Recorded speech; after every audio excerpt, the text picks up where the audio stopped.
Salam sejahtera, anda bersama saya Cynthia Eng dalam Agenda AWANI. Dalam episod ini, kami akan membincangkan dos penggalak atau booster dose COVID vaksin. Dan kerajaan Malaysia sedia maklum telah mula memberikan dos penggalak kepada frontliners dan juga golongan berisiko. Dan baru-baru ini, Kementerian Kesihatan juga umum akan memberikan booster dose kepada penerima vaksin Sinovac. Dan bagi membincangkan ini dengan lebih lanjut, bersama saya ketika ini ialah pakar vaksin Dr. Ajit Paul Singh, dan saya akan meneruskan rancangan ini dalam bahasa Inggeris. I'd like to welcome Dr. Ajit Paul Singh. He is the head of biologic at Pharma Niaga Berhad. He is a vaccine, public health and infectious disease expert specialist with over 20 years of experience in the biopharmaceuticals industry, particularly vaccines. It's great to have you here, Dr. Ajit. Yep, thanks, India. Thanks for having me here. Thank you. Well, Dr. Ajit, earlier I was just doing my introduction in Bahasa. We want to talk about the Sinovac vaccine. We want to talk about booster shots and who needs it and when do they need it. Because here in Malaysia, with nearly 95% of the adult population fully vaccinated, we are now all focused on the booster dose. You know, who's going to get their third shot and when.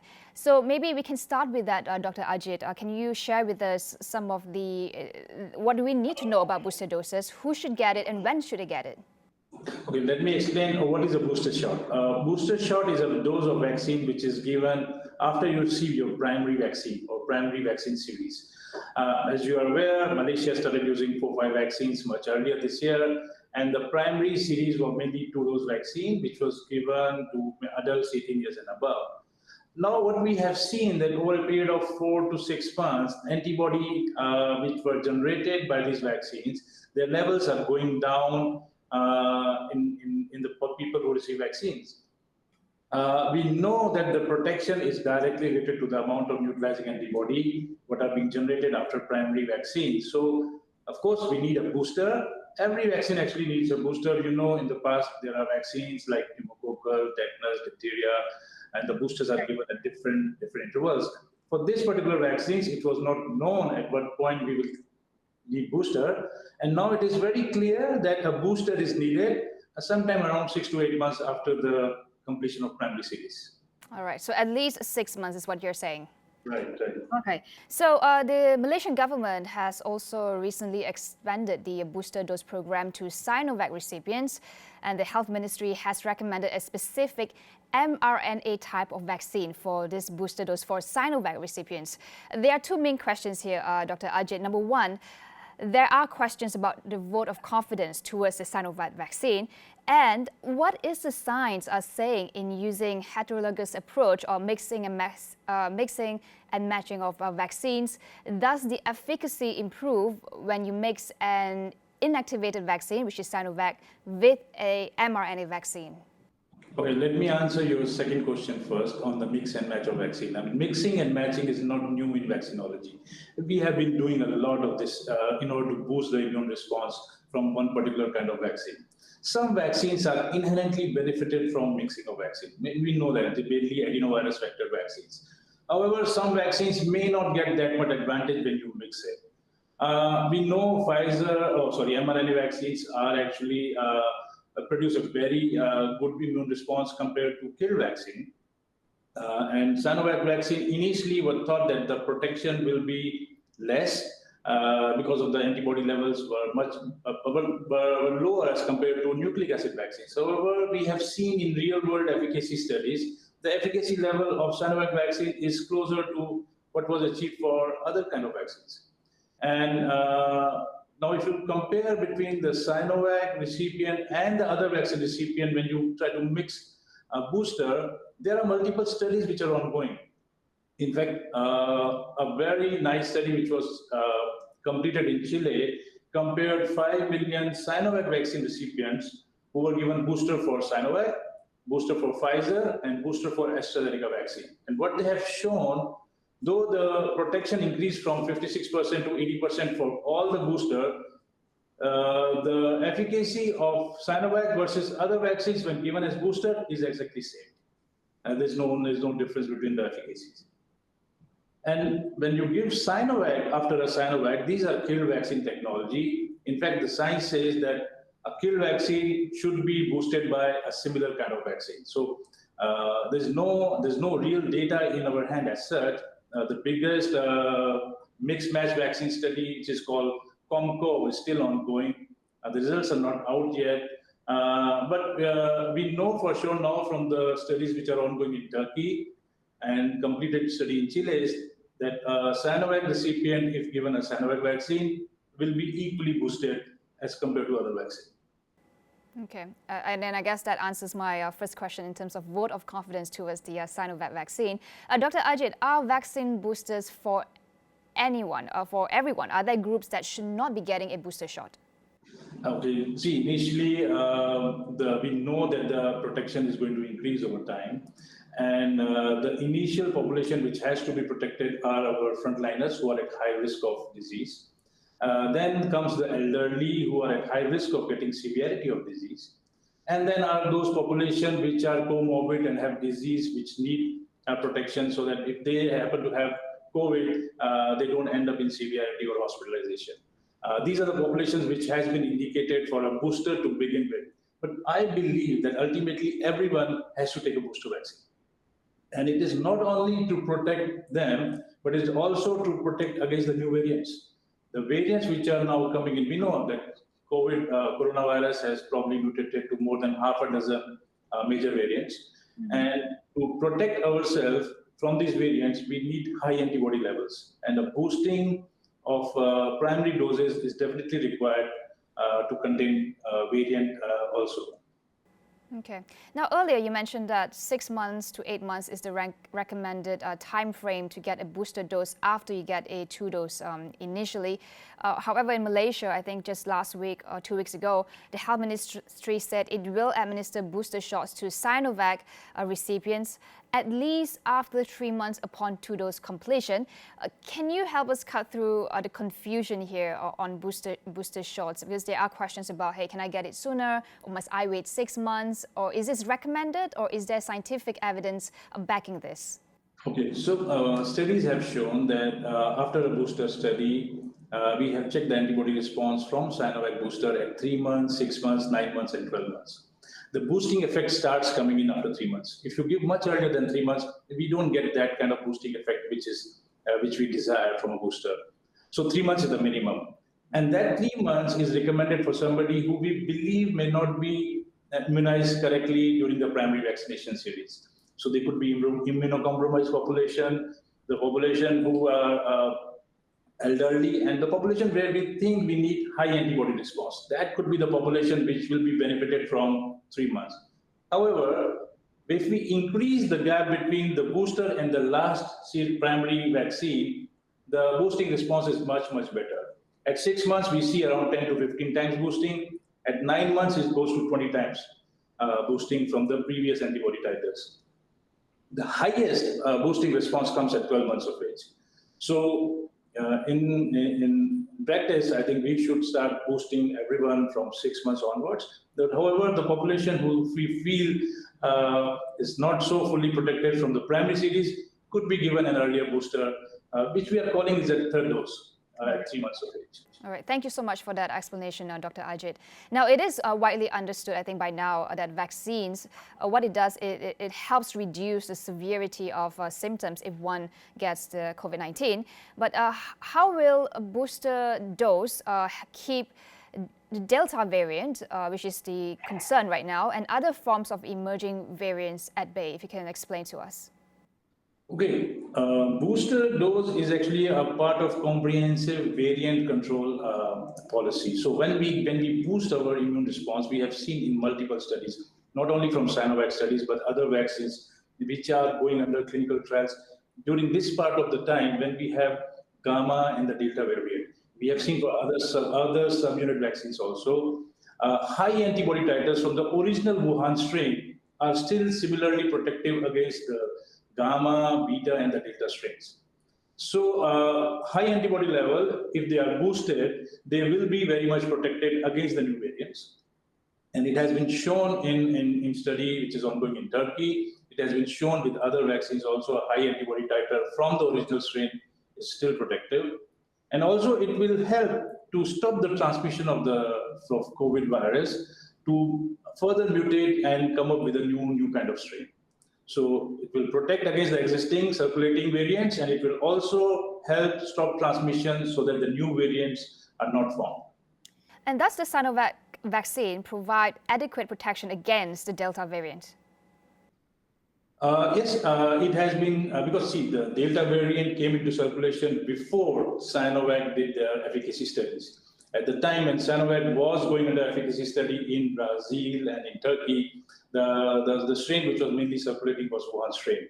And later on, in real-world efficacy data, which we are getting from Chile, where the circulation was actually calm at that time, from I think June, July, August this year, it has shown a similar protection, around 80% against all-cause infection.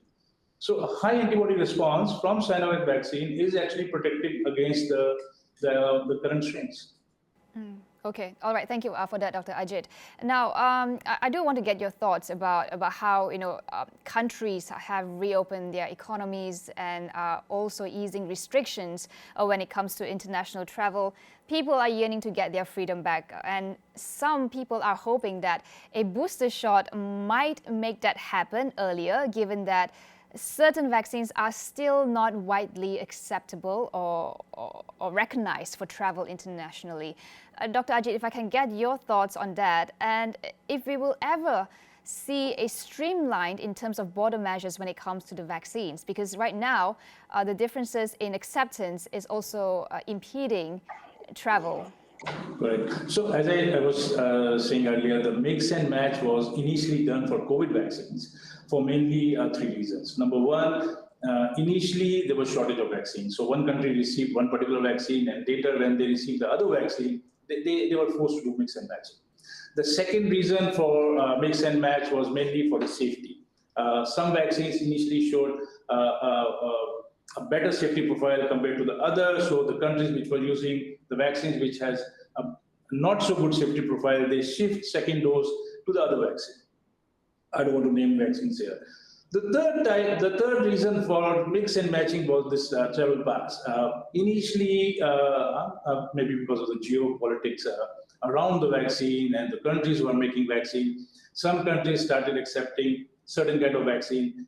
I can be upfront here. Sinovac was not accepted by the European Union and the US at that point. Of course, Saudi Arabia, which was the biggest country where people from Malaysia have to go for Hajj pilgrimage, it was also not accepting Sinovac vaccine recipients for travel purpose. And then the mixing was also a reason because of this travel pass. Now we know Sinovac is accepted in more than 50 countries globally. In fact, US and most of the European countries now accepting it. We believe moving forward, as the doses of Sinovac are submitted to countries like UK, Canada, and the remaining countries, once they get approval from those countries, it will be probably accepted as a vaccine, as a vaccinee who's coming to those countries. The issue is Sinovac vaccine was not initially marketed in US and Europe. It was meant for the countries of Asia, Africa, and South America at that time. And later, the doses of this vaccine was submitted to the regulators there. The vaccine was WHO pre-qualified. In fact, you know, the US and the Europe, they don't fall under the WHO countries. So the Sinovac has to still get approval from these countries. However, acceptability is increasing. And I believe by end of this year, there will be a travel policy from WHO and CDC. US CDC accepts Sinovac already. So there will be a travel policy coming soon that if you are boosted and you have certain antibody response, you will be free to travel by whatever approved vaccine you have taken. Well, let's hope that happens soon. Thank you for that explanation as well, Dr. Ajit. We'll have to take this discussion to the first commercial break, but we will be back shortly, and I want to talk about vaccination for children. That's coming up. Stay with us.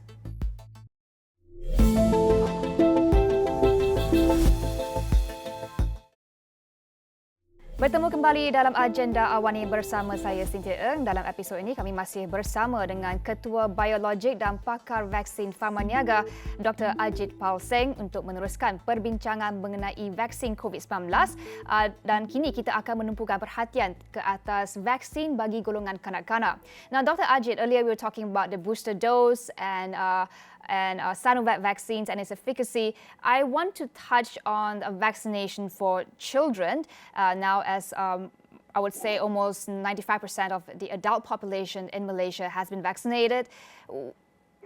For those who are hesitant, especially from the parents' point of view, to vaccinate their young ones, can you talk to us about the safety aspects of the vaccine and the immune response that it triggers in young ones when they get the COVID-19 vaccine? Okay, let me start from the pediatric disease situation. Initially, when this Wuhan strain spread, we know that the disease was very limited in children. Less than 2% of children were infected. And whoever children were actually infected from COVID initially, they were mainly adolescent and older children. So, and also it was seen that the pediatric population is not a super spreader. So it's not that they are not getting disease, they're also not getting it, neither they are spreading it. So that population was considered more or less, they don't require a vaccine to begin with. Hence the vaccine program was initially targeted for adults and it initiated in adults. When we have around 90% adults vaccinated, let's say the example of Malaysia, now we have seen that the infection in pediatric population is increasing. It has increased from around 2% to 25%. Though still the severe cases in pediatric population is less. But moving forward, if we need to have efficient herd effect from the vaccination of the population, we do need to vaccinate this population. Why is that an increase, Dr. Ajit? Can you explain to us towards this particular, the younger ones? See, the virus has to spread, and now we are opening up. We have vaccinated. So most of the countries, including Malaysia, they have vaccinated close to 70-80% of the adult population, and we are opening up, moving around. Initially, there was a lockdown. Children were at home; they were not going to school and colleges. So infection was limited in that population. Now the virus has to multiply, has to seek a host to go. So if the child has no immunity against COVID virus, the virus will go inside and start multiplying. So the infection we have seen has increased at least 10 to 15 times from what it was earlier time of COVID infection. That the population is now shown has a significant increase in infection rate. Now we need to protect this population. And also the new variants, we don't know how they will behave in children. We know the Wuhan, the Gamma, and the Beta were not so lethal in pediatric population, but new variants, how they behave, we don't know. So we now is the time to vaccinate this population. Right. There is a sense of urgency. I mean, if you look at China, is ramping up vaccination for children as young as 3 years old, as new outbreaks have emerged in at least 5 provinces just last week. And Dr. Ajit, as well, today the USFDA has approved one of the mRNA jabs, actually Pfizer, for children aged 5 and above. What does this development mean to Malaysia and in terms of vaccinating children here? Okay, so basically Pfizer was the first one to complete the study in adolescent as well as this younger population. So they applied to USFDA for approval. It's a different composition of vaccine. But as I was saying earlier, safety, and you also mentioned, safety is of utmost importance in this population because disease is not having so much impact as it has in adults. So we need to have a very safe vaccine here. We know some vaccines have shown some kind of side effects in young adults. Mainly cardiac side effects, though they are very rare, but still we have to be very, very careful when we start vaccinating our children who are not so much affected by the disease yet, but a vaccine has to be very safe. Sinovac being a year vaccine, and this technology being used for other pediatric vaccines for like more than 40 years is the safest bet so far. We know the countries who have started vaccinating like Chile, Turkey, of course, China, more than 70 million children vaccinated already. They recently started vaccinating up to 3 years of age. Malaysia, Malaysia is part of a bigger clinical trial where we are evaluating safety and efficacy of vaccine in 3 to 11 year population. Once that is completed, data will be submitted and we may get approval to use vaccine in Malaysia But if you ask me, safety is a bigger concern compared to adults, where the efficacy was a bigger concern. All right. And Malaysia was also recently selected as one of the locations for Sinovac's vaccine trial in children. What are the objectives of such a trial if the vaccine has already been approved for use, say, in China? Basically, even if it's approved in China, still the regulators would like to see the efficacy data. In China, the vaccine was approved based on immunogenicity. In fact, in children, when I was talking earlier about the decrease in antibody level after the primary vaccine, in children, that decrease don't happen that drastically. In fact, the antibody titers stay to a higher level up to 10 to 12 months. So we don't see that decline in children. In fact, China approved use of vaccine in 3 years, up to 3 years, based on their antibody levels. However, we also know that antibody level is not a direct correlate of protection. It's not directly related. So we need to demonstrate in real population compared to a non-vaccinee that how a vaccination in children will be protective against infection, severe infection, or other forms of disease in children. All right, thank you for that explanation, Dr. Ajit. I want to get a bigger picture of where we are right now in terms of living with COVID-19. I think most countries in the world have accepted the fact that we are moving into an endemic phase. We must learn to live with the virus. But is vaccine the only tool in our healthcare system to fight the virus? Are booster doses going to be the new normal for us? Will we have to keep taking booster shots every 6 months? What will that look like for us, Dr. Ajit?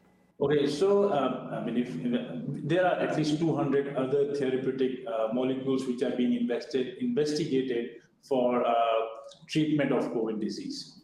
Until we have an established treatment available, I think we still have to be vaccinating our high-risk population, the population we believe that may get severe disease once they are infected. So moving forward, we need to vaccinate definitely high risk. And people who can afford, they have to also get vaccinated. Booster is needed to cut, okay, we have a big disparity in this world. Certain countries are 90% vaccinated, and if you look at certain parts of the world, they have only 2 or 5% vaccinated. WHO is looking into that disparity very strongly, and you must say that if some country they don't have first dose, and a country like Malaysia, US, Israel, we are planning to have a third dose, still acceptable, because if we don't give protection to our population, we will probably behave as unvaccinated. So the one who are not vaccinated, they should take vaccine, and the one who are vaccinated, or at least 6 months or 9 months later, they should be boosting their response. So in order to balance and to keep a check on this virus globally, without global control, there's no point one country having a better control. You see our neighbors Vietnam. They are, I think the vaccination there is close to 20% only.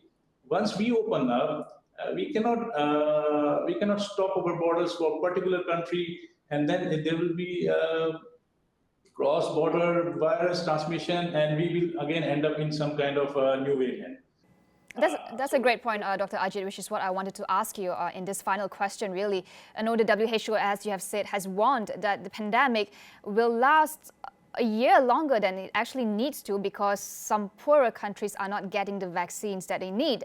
For example, in the African continent, only about 5% of its population has been vaccinated compared to other countries which are much higher. So how will vaccine inequity delay pandemic recovery? And what are the risks if it's allowed to continue? What are we not doing enough here? Okay, there are a few initiatives which are trying to take care of these equity issues. There's a very big initiative called COVAX, which is trying to purchase vaccine from multiple vaccine suppliers and try to provide to these countries which have very low vaccination so far. The plan is to get at least a global population of 4.2 billion vaccinated within 2023. And once that is achieved, and then we see how this virus behave. Moving forward, there are multiple discussions and projections.